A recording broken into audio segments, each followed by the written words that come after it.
Hello, thank you for joining us. Here we are with the webinar for this week. This is Friday, April 17th that we were recording. We will be recording every Friday, and you can get the webinars after 7 p.m. Most weeks. I'm here with Dr. Shana, and this is Ask Dr. Shana. Shana, what are we going to talk about this week? Well, I would like to just correct something for a minute. You said after 7 p.m. most weeks. We're actually recording this on Saturday morning, so this week, no 7 p.m. on Friday. But the idea is certainly to have the latest episode up by Sunday. Now, this week I'm going to talk about avoiding depression in hard times. In other words, avoiding feeling, oh, what has happened is so bad, I can't cope, I can't do anything, and I'm very depressed. Which is not what you want when you're trying to cope with lots of things that happen. You want to be able to switch into cope mode, not I can't cope, I'm depressed. So, the first thing I'm going to say is that my heart goes out to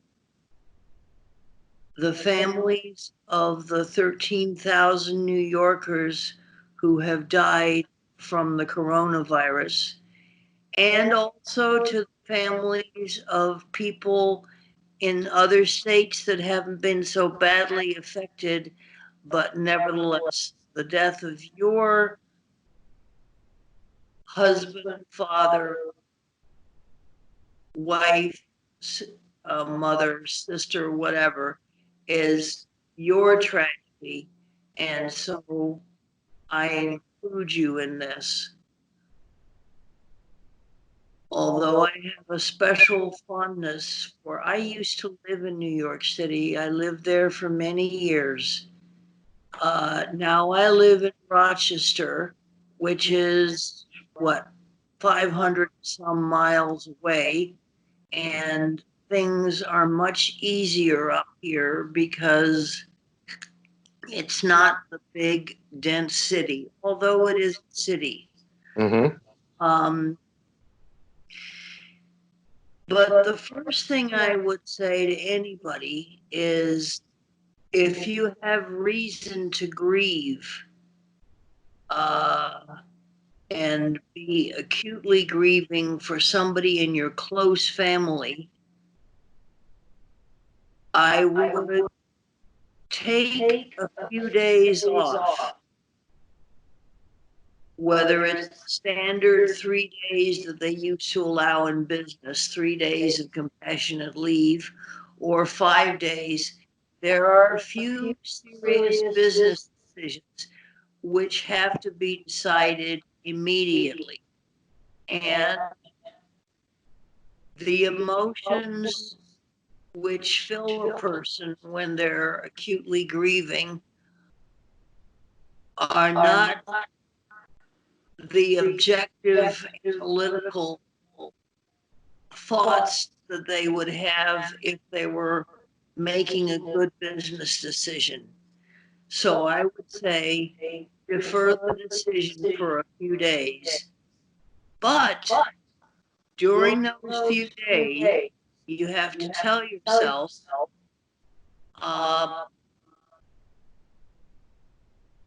Monday or whenever the few days are off, I will be functioning as a business owner or as a salaried worker, and I will start coping with how I can deal with getting the rent paid, getting food into the house, Don't forget the laundry. Some people sometimes do. And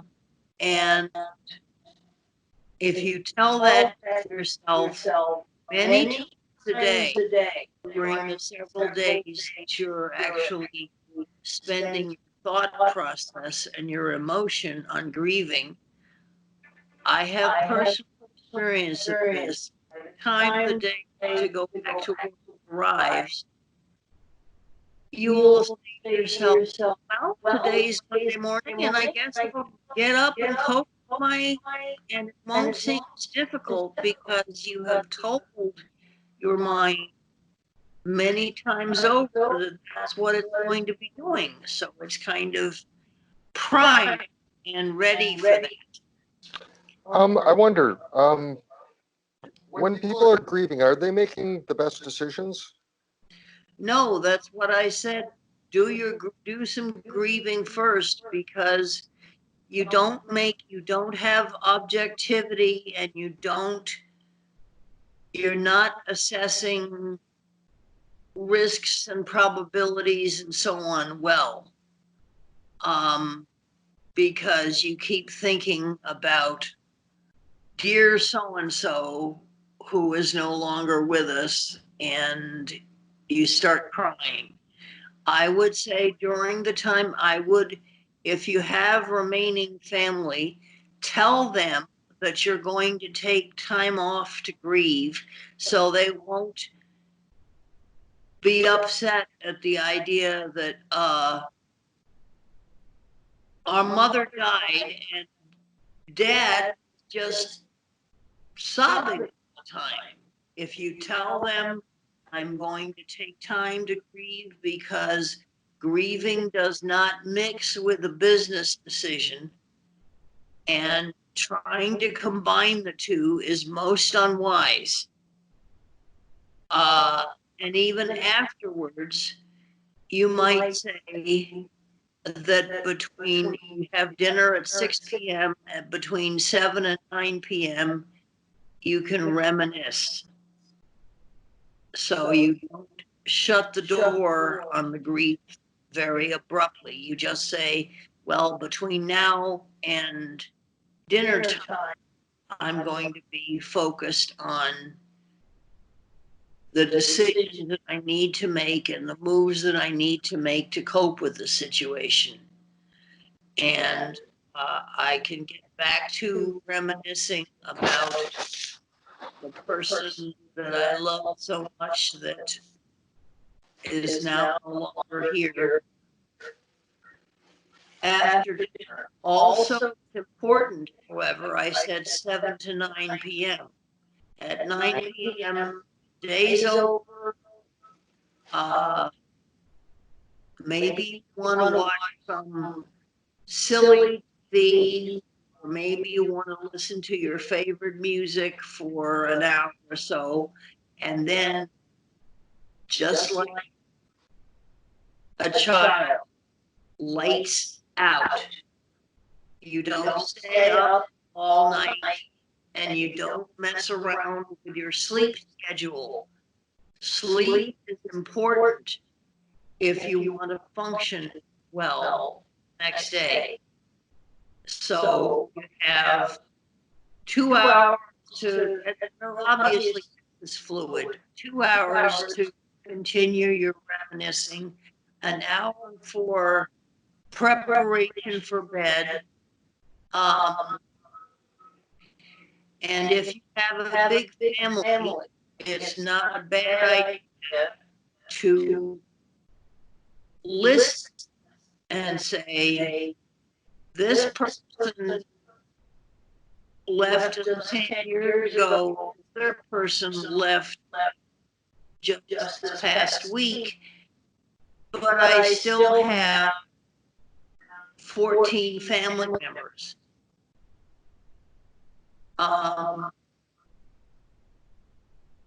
And so you don't feel alone. Now, if you're an older person and your wife of 50 years has just died, maybe you need to as a goal, not an immediate thing. Work on connection to other people so that you feel you have more people that know you, care about you, and so you don't feel all alone.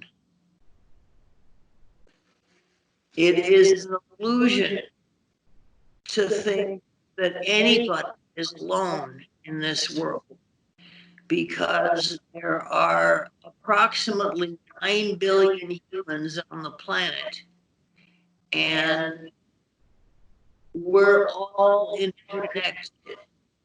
So if you're not aware of the people you're connected to, go ahead and make some. Maybe there's somebody in your building or in your block who has also lost a spouse recently. Take something, whether it's a piece of fruit or a cake or something, to their door and say, you and I have something in common. We both lost a spouse very recently, and out to lowlinesses, it is almost always possible to make a togetherness, especially if you have a life-changing event in common. You can listen to their history of what their spouse was like and how long they knew them and so on and so on, and you can tell yours and feel that this other person understands you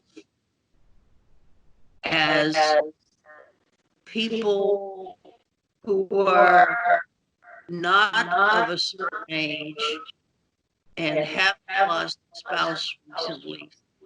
They can be sympathetic, but they can't be empathetic. The difference is sympathy is, oh, I feel for you, you poor suffering person. Empathy is, I suffer the same way, and we're like it is an understanding, having been in that person's shoes, and they have been in your shoes. There is an understanding which can be much deeper than, shall we say, your 30-something neighbor who has 4 young children who may be very understanding, but she understands what it is to be in your 30s and have 4 young kids. That's not the stage of life you're in. So, but there are always others in the community who have had a similar experience. And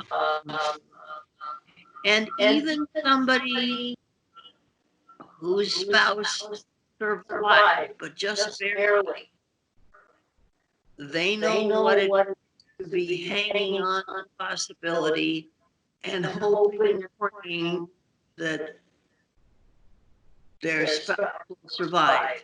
In their case, it happened that way. In your case, it did not. Don't waste any time on why did so die, because you won't figure it out. There are a lot of good people who die young. Personally, I think perhaps the soul is going to be enfleshed into a human being, chooses what difficulties it will face in this life. And dying young is certainly one of them. But put the emphasis on I'm still here. Everybody who is spared from a national calamity or international calamity, because this is worldwide, everybody who is spared is spared for a reason. There's something for you to do here. It may take a bit of digging around to figure out what that something is, but keep your ears open. Listen to other people, and for the neighbor whose husband died and the 11-year-old was saying, I don't have anybody to play basketball with me anymore. If you're capable of it, maybe you could play basketball with this kid. You know, it doesn't have to be something earth-shattering or amazing. It just has to be something giving, loving, and kind. Something that will help the other person go on. And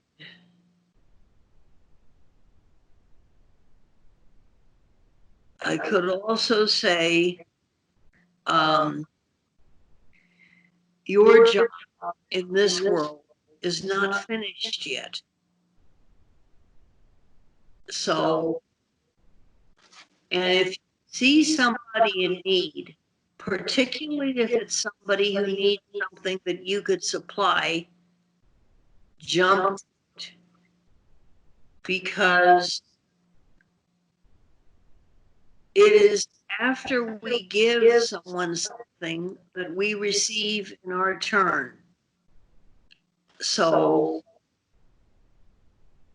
I'm too miserable to help.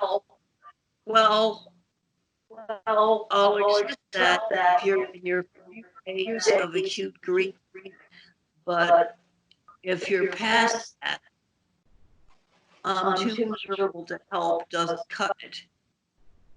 If it's something that other person appreciates and that I know very well how to supply, just do it. And you'll find,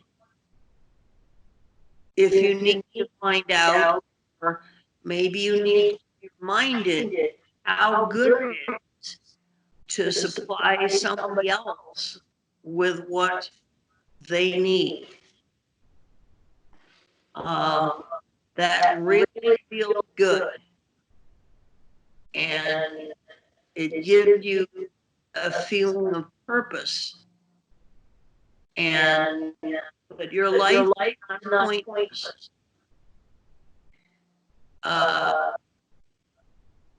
Somebody who says, my wife died so many weeks ago and I just feel like a fifth wheel of a, I'm useless, and so on. Well, they haven't looked around and said, who needs something that I could give them?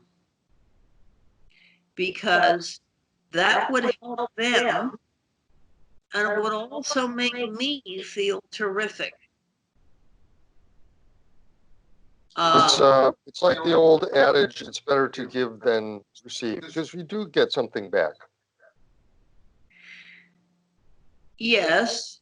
I wouldn't say that it's better to give than to receive. I'd say it's important to give and then you may receive. I would put one as better than the other, but exchange is a very good thing. I'll do this for you and you'll do this for me.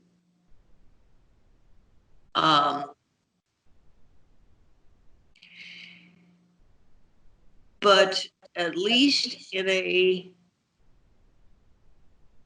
worldwide crisis such as this one, nobody is going to find you very strange if you mention that you lost someone.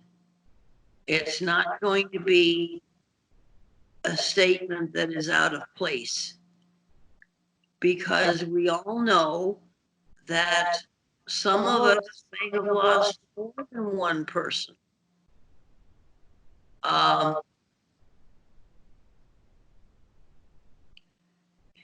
and from my point of view, and I will stop, and I've done this before, but I want people to realize if they are atheists and they're happy with being an atheist, uh, that's fine and dandy. They are anybody entirely free to choose their own religious inclination, even if it is one which says there is nothing beyond what we see, hear, and feel in the world in front of us. I'm not trying to convert anybody. I have, I guess I would call it a moderately deep faith. I always hesitate to say that I have a deep faith because I know people whose faith is much more important to them than mine is, perhaps. But I have a moderately deep faith, and so I tend to include my God in any of my statements. And for instance, I would say somebody feels they have nothing to do now that whoever in their family is no longer with us. I'd say, pray, ask, Lord, what do you want me to do? I'm at sea. I don't know which way to turn. Please give me guidance. And in my experience, it may not be instantaneous, but for example, your life may take off in another direction that you never thought of.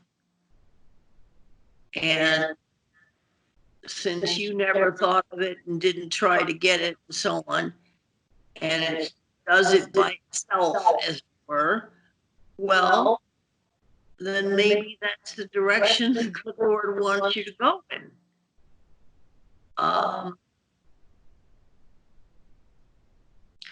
But don't, when I said you should take a few days off and leave, you should tell yourself throughout those few days that on certain, whatever is the ending date, you're going to go back to regular endeavor and make sure that that happens. You don't want to be somebody who wallows in inconsolable grief for years to come. That's silly. We all have to get on with life because life gets on with us, if you see what I'm saying. And yes, you do have to go get your chronic illness checked or get your new symptoms checked out or whatever. You still have to cope. I'm just suggesting a relatively short break from the usual kind of coping when you have a really bad piece of news like the death of somebody that you were very close to. I don't know if anybody has noticed. I wore my shirt, which has rhinestones and all kinds of. It's got I suppose it's supposed to be a ruby. Of course it isn't. Um, but I wore my shiny um, to cheer myself up because although my family is very small, I've had a number of people that have left this world that I know. And I mean, I have to ward off sadness too. Not ward off sadness, certainly don't fall into depression. The difference being sadness, state of mind, whereby you can still make breakfast, clear the table, wash the dishes, and get on with whatever you've got going for the day. Whereas depression just says, I'm out, can't do anything, I feel, but giving in to the I can't do anything and I feel miserable will only make you feel more miserable. And then you'll start to say, well, why did I survive? And then you may have, I should have survived, and you're starting to feel suicidal. That's not good. Uh, the Catholic Church insists that suicide is a serious sin because it is a rejection of the gift of life. And we all should be aware with so many people facing death that given the gift of life is not trivial. There is something that we should do here. And if we cannot think of what it is, ask. Which is either ask the Lord or ask heavens, ask fate, ask whatever you call it that is bigger than a single human being and yet has great influence on our lives.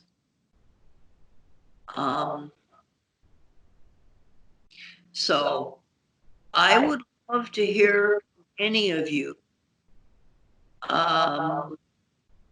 There seems to be a problem with putting comments on my website.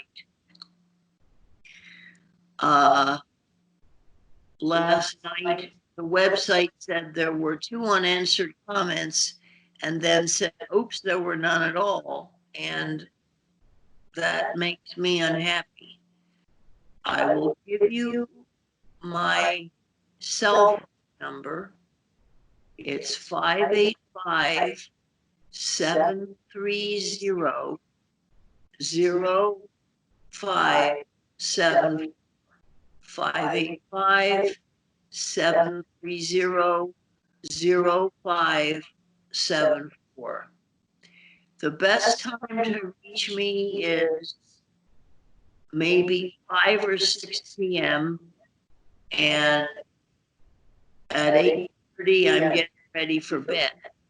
And that's Eastern Standard Time. Oh, I'm sorry. I should have said Eastern Time. I live in Rochester, New York, which is an Eastern Coast state. So this is Eastern Standard Time. What about email? Well, or do you prefer phone calls? I prefer phone calls because I have and have had since birth a bad seizure disorder, and the only thing in my life which can make me go into grand mal seizures, which can be fatal, especially when you're alone and there's nobody to notice that you haven't come out of your seizure and they should get you some help. So If you have a short, meaning 3 or 4 lines, email, then send me an email. But if you want something longer, Mhm. make it a phone call. Okay. And the email address is doctor, DOCTOR. The DR designation of doctor was taken when I got the email. Doctor Shana, SHANA, Clark, CLARK, 1, the number 1, at gmail.com. If I notice your email, I will try to answer it to the best of my ability. One of the reasons I like phone calls is that if you say something and I'm not quite sure in what way you meant that, I can ask. Mhm. Whereas an email, you say what you have to say, and I just have to take the plunge and interpret what you said as best I can, and I may be off base. Um, Particularly since I don't know yours yet, so I don't know what your situation is in life. Um, Certainly, if you have things that have supported you before, such as those little books for daily meditation, prayer as a Christian, or going to consult your rabbi if you can find him or her uh, in these times when houses of worship are closed down. Or uh, you can certainly have a conference call between members of your Bible study or Torah study or Koran study group. Uh, we can't meet in groups of more than 10 people, but if you have people that you know well, you can get them all on the same phone call and we can chat that way. Uh,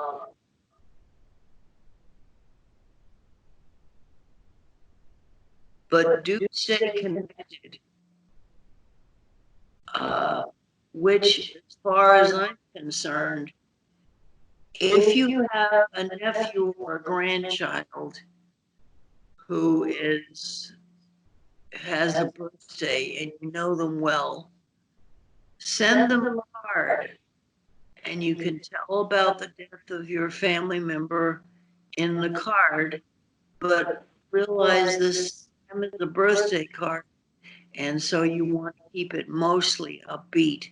Congratulations on having reached the age of something. And you can suggest that they call you and you'll tell them a story when you were their age. You know, um, stay a presence in the lives of the people that you know well and call and care about you. Mhm. And that also means uh,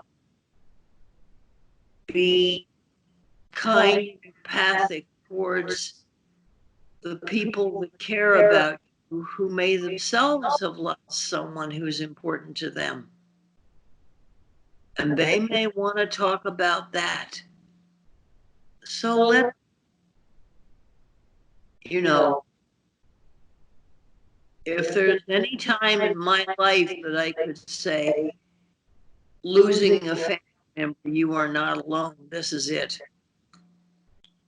Because unfortunately, there have been so many thousands of people who have died in this country in recent weeks.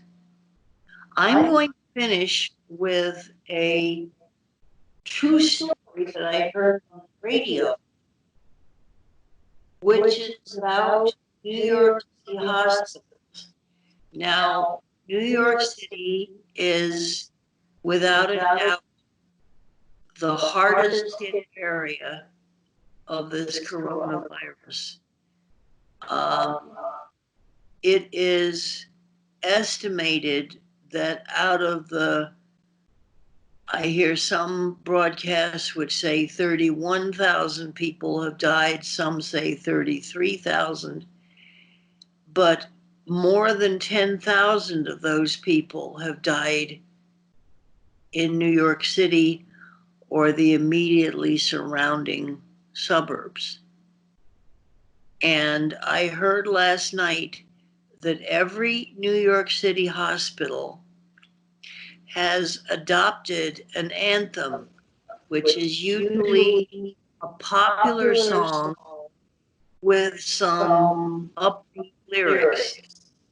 And every time they take a patient off a respirator, not because they died, but because they can breathe there on their own now, off ventilator, I should say.